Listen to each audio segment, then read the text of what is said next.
काल मंगळवारी पाटबंधारे विभागाने सायंकाळी 7 वाजता उपसाबंदी शिथिल केली होती. मात्र अचानक रात्री 11 वाजता पुन्हा उपसाबंदी आदेश लागू केल्याने आज शेतकरी संतप्त झाले.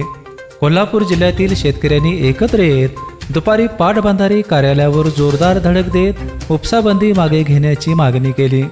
जिल्हा स्तरावर उपसाबंदी शिथिल झाली असताना रात्री अचानकपणे राज्य सचिवांचा आदेश प्राप्त झाल्याने जिल्ह्यातील अधिकाऱ्यांना उपसाबंदी आदेश काढावा लागला.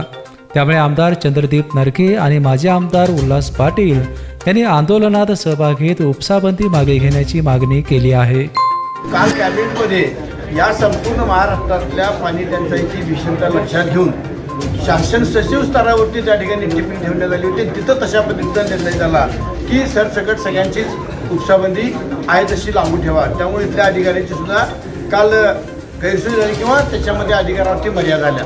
मात्र आमच्या भागामध्ये पाणी शिल्लक असताना, खास करून कोल्हापूर जिल्ह्याच्या पश्चिम बाजूला पाणी शिल्लक असताना पूर्वेकडल्या बाजूला मात्र पाणी मिळत नाही अशा पद्धतीची अवस्था आहे. एका बाजूला सगळ्या धरणांचे बर्गे काढल्यामुळं आज कर्नाटकात पाणी वाहून चाललंय.